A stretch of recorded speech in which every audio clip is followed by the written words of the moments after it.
Good morning, everyone.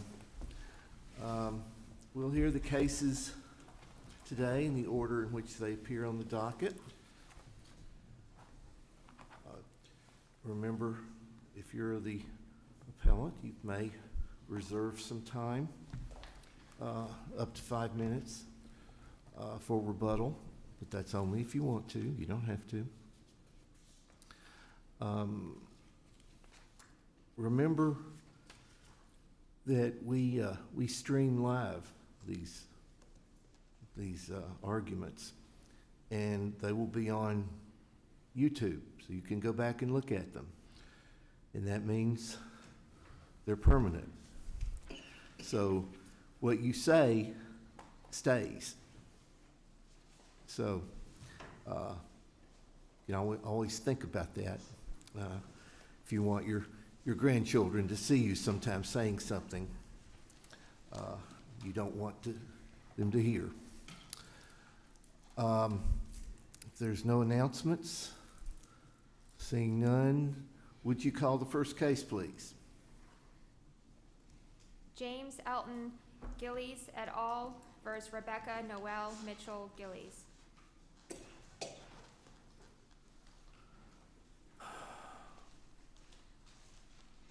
Good morning. Morning. I am Kelsey Miller from the Putnam County Bar here for Appellant James Gillies, and I would like to reserve 5 minutes for rebuttal. 5 minutes, okay. Your Honors, may it please the court, this arises out of a juvenile court case out of Warren County. It was a criminal contempt action filed by the paternal grandmother based on the father's failure to allow his child to visit pursuant to a grandparent visitation order out of that same court. The issues that we have with this contempt ruling is the fact that the argument is basically that Mr. Gillies should not have been found in criminal contempt. I don't believe that the petitioner, the grandmother, I don't believe that she proved it beyond a reasonable doubt. The reason is that the element of willfulness, I don't believe, was proven. The reason for that is Mr. Gillies had an order of protection order from the state of Illinois. That's where he and the minor child live, still currently live. So when he had this order of protection, a court order from another state saying that the grandmother was not to receive visitation with the minor child. He did not allow the minor child to go to Tennessee. There was an investigation going on with the Department of Children's Services from the state of Illinois, which then transferred down to Tennessee.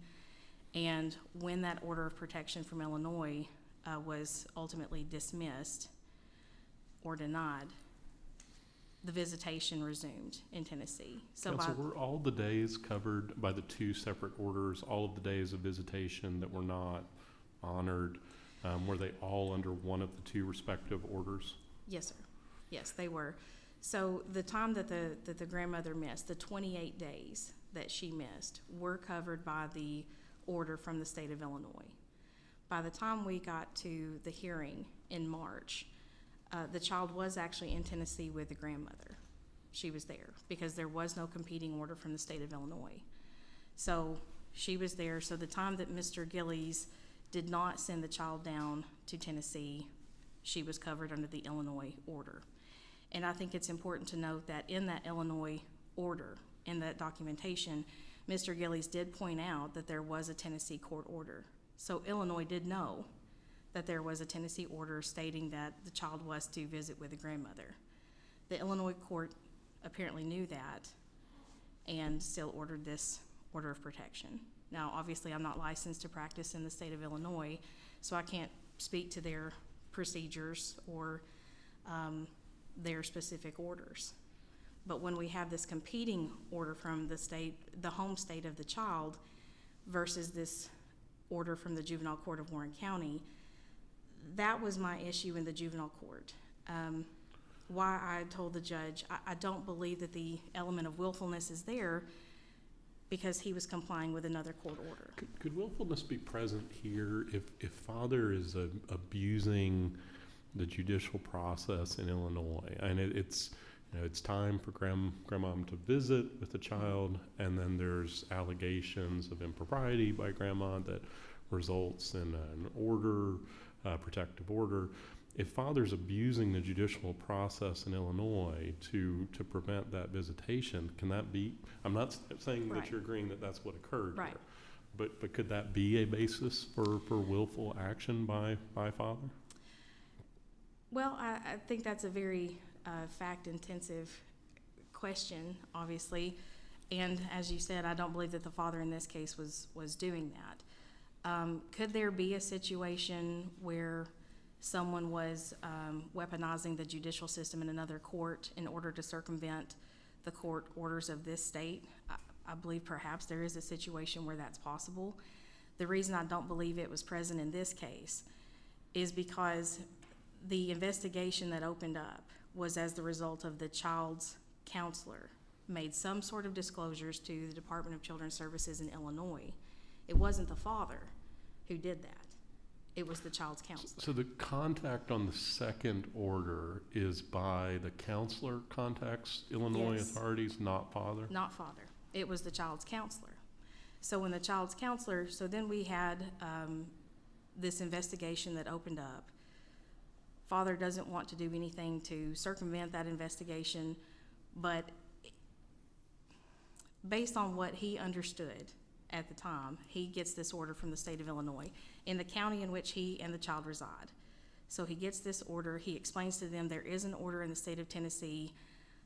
And to speak to some of what was in the appellee's brief, he did not want to be held in contempt. He was acknowledging there is a competing order down here, but because of these disclosures, whatever they might have been, and because of this investigation, we need an order stopping this for right now. So the 28 days that the grandmother missed. But when you say we need an order, that's the father's decision, saying Yes. we need an order. So he's made that willful decision to invoke the court's authority to issue an order of protection. Yes, he did do that. And I believe there was, in every instance, there's a number of different ways that someone can go about achieving a certain goal. But I believe that the fact that the days that were missed were covered under this order of protection as it was the first time. So again, the first argument is I believe that the element of willfulness was not present. And beyond that, the court, the same court, it was a different judge, but it was the same juvenile court. He previously had an order from the state of Illinois, and the court said, I can't find him in contempt, or I won't find him in contempt, because he was operating under an order from the other state. So apparently what he learned from that was if there's an order from the other state, it's...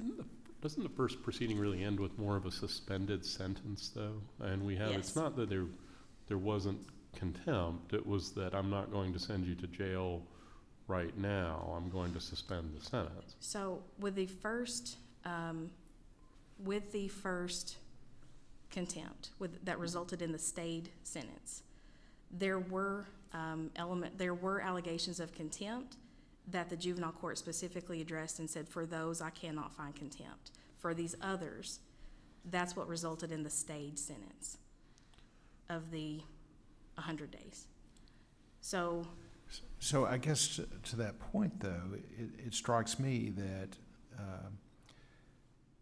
father has repeated behavior where the court has found contempt, albeit with a suspended sentence, but then proceeds to do the same thing again.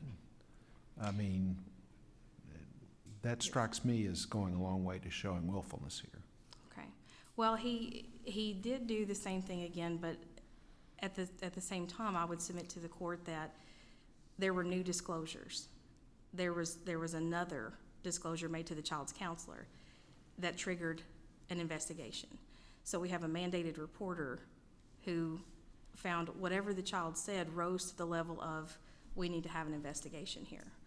So, and I would submit to the court as well that the juvenile court in Warren County made it clear to the father over the years that those sort of allegations were not going to go very far in the juvenile court.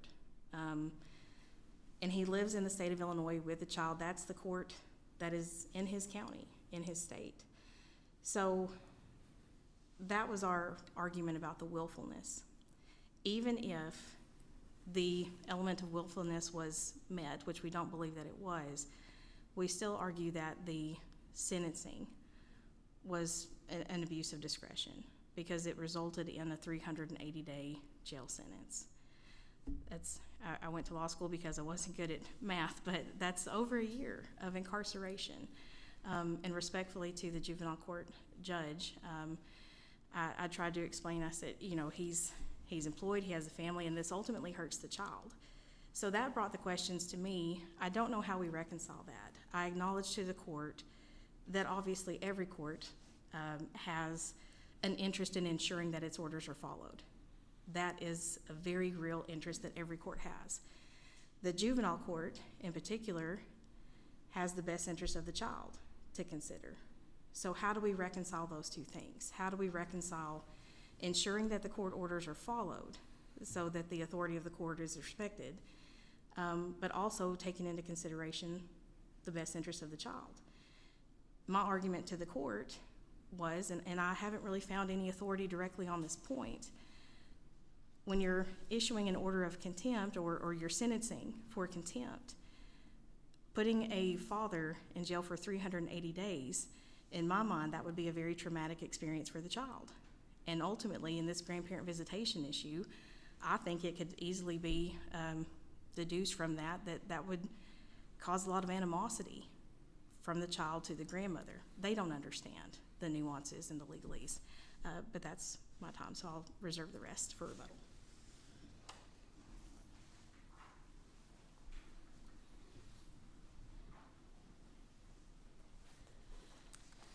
Good morning. I'm Heather Parker here of the Rutherford County Bar, representing Karen Gillies, who is the grandmother.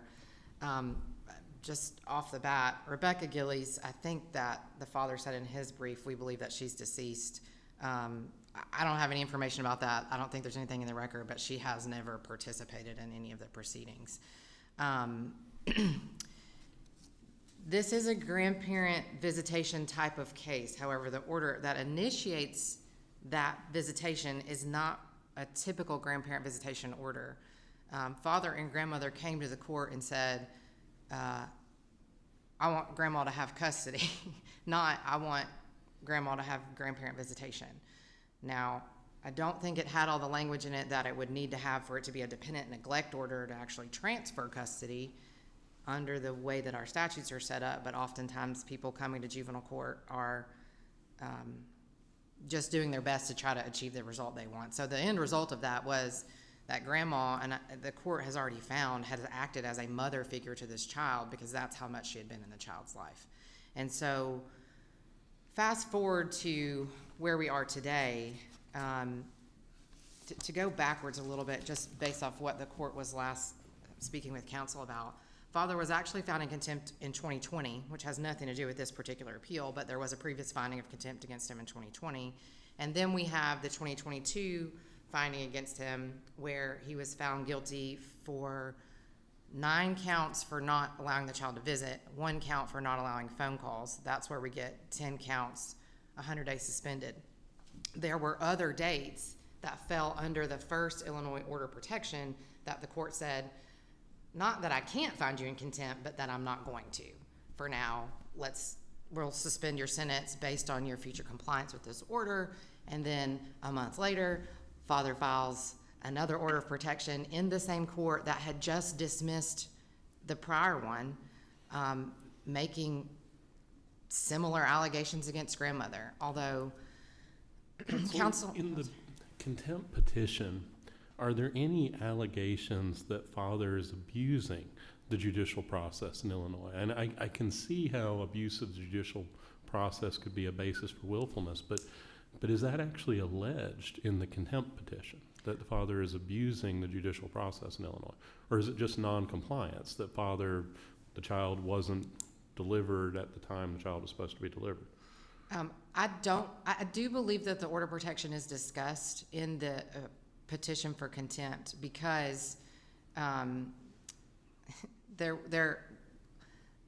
because it had just happened, I do believe the petition for contempt discusses father. Is there any allegation, though, that it's being abused or misused? Or and if it seems to me it's two different things, that, and father was under a court order to deliver the child, but father resorted to the judicial process in Illinois, raising issues, obtaining a protection order in the state of Illinois. It seems like the trial judge may have thought father was abusing the judicial process in Illinois, but is there actually any allegation of abuse that's set forward in the petition for contempt?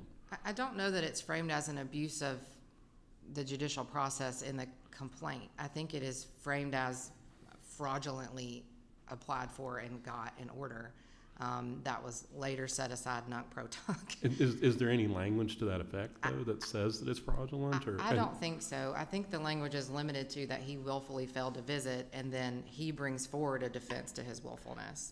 With contempt, with criminal contempt, I mean, don't we need more than that as a basis of notice for the father in terms of what is actually being alleged against him? I mean, this is criminal in nature, and those don't seem like exactly the same allegations to say, if I'm told as father, you didn't have the child there, and I say, well, okay, but I had a protective order in the state of Illinois telling me not to take the child there.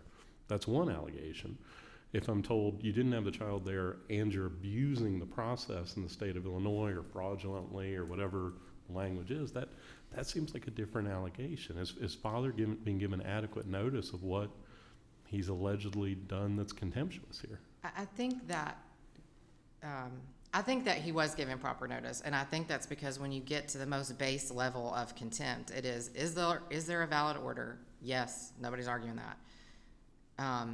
Did someone not follow the order? That's certainly alleged in the petition, and we allege that it was willful that he didn't follow it. I don't think that we have to try to think up every situation that he might get himself into to come out from under the willfulness. I think we just have to allege that it was willful, whether that means, for instance, in a child support pay situation where we're arguing willful failure to pay, we would say something like, and father had the ability to pay. We don't necessarily say, even though you broke your leg last week, you could have got a job working over the internet from home. I mean, we don't, because we don't have a way to sort of anticipate every defense that he might come up with, because we don't have the right to ask him for discovery and those types of things to know what his defenses are going to be. And so I think putting on paper, you didn't show up on this particular date, is sufficient to give him notice of what he's being charged with. Now,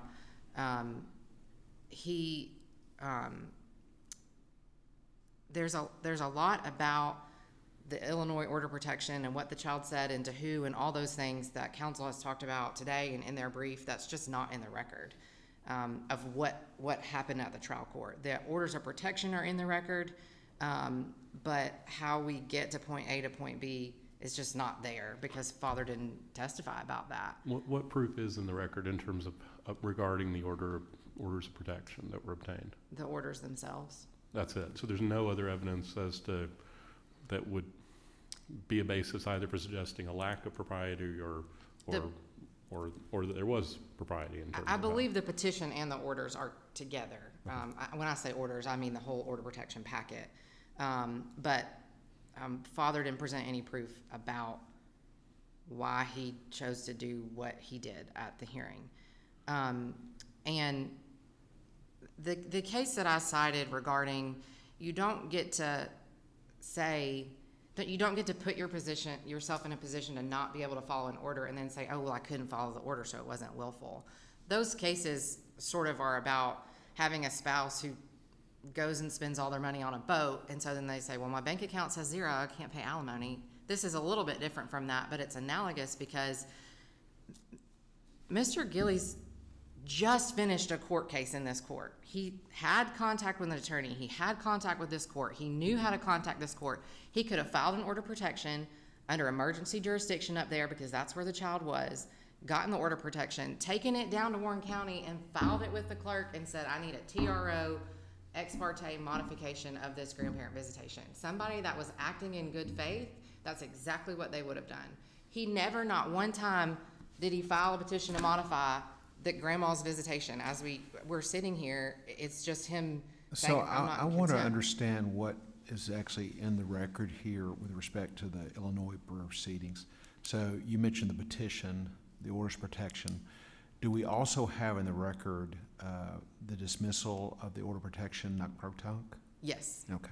Yes, so there should be two, there are two. There's the one from the 2022 case where the counts were suspended in that order protection packet, and then also the petitions and dismissal on the second one is in the technical record. But, you know, he put himself in a position to where there were two court orders about what his conduct was.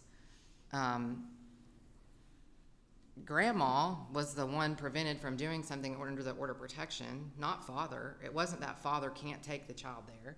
It was that grandma is restrained from having contact with this person. And so that's another element of willfulness is the order of protection restrains grandma's contact with the child. It doesn't say anything about father, you can't take the child down there and do her visits. It didn't say anything about the Warren County court order in that visitation. It is simply this person can't have contact with this person. And so that would have been up to grandma to deal with if she had been served with the order of protection and dad showed up on her doorstep with the child that she wasn't permitted to have contact with. So I think that also goes to willfulness because it's yes, it is a court order regarding the child. Could he have gotten in trouble in some way in Illinois for that? Perhaps, but he's the one that applied for the order of protection. Regardless of who made the allegation to DCS, none of which is in the record, I don't believe, because dad didn't testify about that. But he's the one whose name is on the order of protection, asking for a court to do something. And he had a lawyer in Illinois, he had a lawyer in Warren County, and the court told him, hey, I think next time if something happens, you should come here to deal with this. Is there a written order to that effect? Yes. That tells him he has to file here in Tennessee? I don't think it says he has to. I think it says, I think the appellant's brief sort of frames it in a way that the Warren County Court was trying to take away his ability to apply for relief in Illinois, which is not even a thing that could be possible. But I think the order says you need to come back to Warren County if you want to modify the terms of this order. If you're going to have something dealing with this child in this order, you need to come back to Warren County to do it. It was very explicit. Could you spend some time talking about the sentence here? Yes. So the court decided to apply these sentences consecutively so that we get 380 days in jail time for this contempt. I mean, but what's the court offer any rationale for why consecutive sentences here? The court discussed the history of the case as far as rationale and the prior contempts and then doing it again so soon after that. I mean, that discussion is in the order. I think that, you know, again, Father's counsel is doing a good job for him and has gotten up here and said, well, if he goes to jail, it's going to be harmful for the child. There's no proof about that in the record. There's no proof about who cares for the child on a day-to-day basis. Maybe stepmom's caring for the child. I don't know. Is there any indication in the record that the trial judge considered statutory sentencing factors in reaching a decision or statutory factors related to consecutive sentencing? The statute factors are not listed in the order, but I think one of the factors is that it's contempt, and so certainly the whole order discusses that he's being found in contempt. But no, in the way that once we get it on appeal, we would sometimes like it to be more clear. It isn't set out that way. The other factor that I discussed in my brief was the fact that he's now got a long history of contempt in front of this court because he has these 28 counts plus the 10 from before plus the 2020 count. And the Snead case that I cited, that was 500 days, I think. It's more than what we've got here, but still a lot. When you look at that case and what that person was alleged to have done and what this man is alleged to have done, it is literally just a repeated, flagrant I don't care what the court says, I'm gonna do what I wanna do. And so I think his history of contempt and the fact that it was contempt are the two factors for sentencing that are really relevant here. I don't know that the court addressed them in the way that I have, but certainly the court talked about the history of his contempts, and then obviously that it was contempt, but not necessarily in the framework of consecutive versus, this is why I've made it consecutive versus concurrent. But that together with the fact that he had been on a suspended sentence when he committed these contempts, I think also goes to whether he gets 0 days or 10 days for each count. And so in addition to the argument about consecutive sentences and the arguments under Snead, I think we're talking about visitation of a child. Father wants to talk about it would have been harmful to her for me to be in jail. How about it would have been harmful to her to not have visits with her grandmother, who the court has ordered has been a mother figure to her in her life. That is in the record. That's in the court order. That is in the record. And so I think those things contribute to why he got 10 days and not 5 or 2 or 1. And so we would submit that the sentence is appropriate, and that certainly we proved willful criminal contempt, and he didn't appear to testify to provide a defense to that. So certainly it was our burden beyond a reasonable doubt, but other than there being a court order that was eventually dismissed as unfounded, essentially, Father didn't present another defense to that, so I think the court order should stand. Thank you. Thank you. Ms. Miller? So in response to some of counsel's most recent statements, I do take issue with the characterization of Father saying, I don't care what the court says, I'm going to do what I want to do. I think that is disproven by the fact that, again, the child was with the grandmother for spring break while we were there in court. The child was in Tennessee with the grandmother. So when he did not have this competing order from Illinois, the child was with the grandmother. I also want to point out, with the time that I've got left, I take issue with some of the language in this case, and of course hindsight is 20/20. But the statement from Mr. Gillies, he's looking at the language in the orders. The language in the orders that he heard from juvenile court was from the previous contempt that resulted in his stayed sentence. The court said, well, he's got this order from Illinois he was operating under. I'm not going to find him in criminal contempt for that. So here's the stayed sentence for the other days. And then, of course, the rest of the order said he should come back to this court. There was the word should, not shall, should come back. So the question I had was, well, is that the court trying to preclude him from ever seeking any sort of relief from a court in the home state? Yeah, but it sounds like, that argument cuts both ways, it seems like. That suggests machinations on your client's part. Oh, it's not shall, it should. To me, that, in a sense, makes it seem more willful, the conduct here, Well, I that certainly he's don't wanna do parsing the language that closely, trying to figure out a way to circumvent what the court ordered here in terms of visitation. I'd like to return, though, to the sentencing aspect of this again. Yes, sir. You mentioned in your initial argument about the effect that 380 days would have on the child. Yes. To hear. So, but what proof do we have about what impact that would have in this case? Do we have any? Well, as far as proof on the record during that hearing was basically the grandmother testified, and of course, she had the burden of proof beyond a reasonable doubt, and I questioned her, was there an order from Illinois? Did you have the order? Yes, I did, and that was our defense. Judge made the ruling and immediately went into sentencing. I see. So at that point, was there, Your Honor, before sentencing, can we offer, okay. No, there was none of that.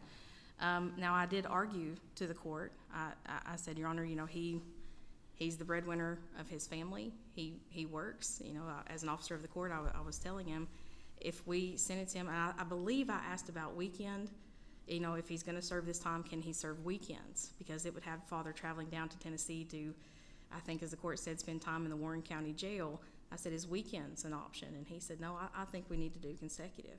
So he was looking to have him in jail for over a year, which would necessarily mean father's gonna lose his job.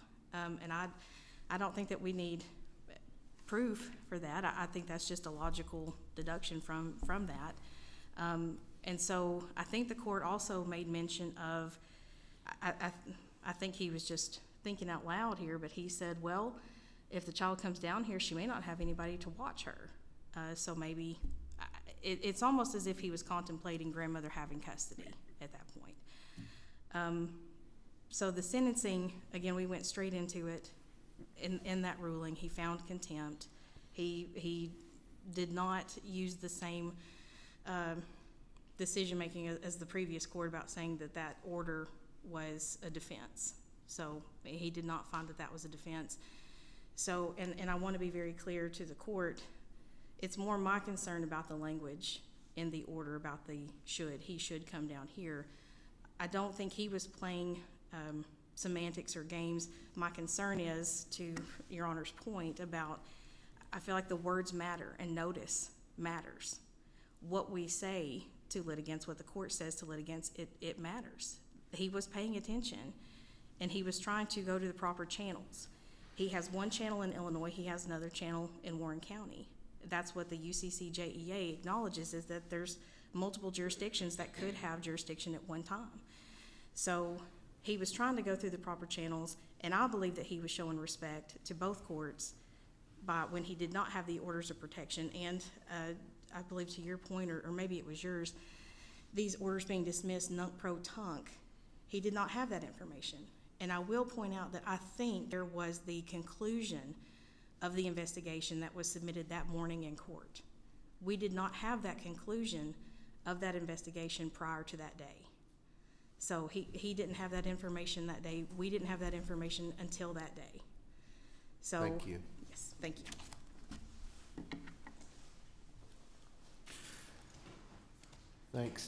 Thanks to all of you. And would you call the next case, please? Yvonne Bertrand versus Carlex Glass America LLC.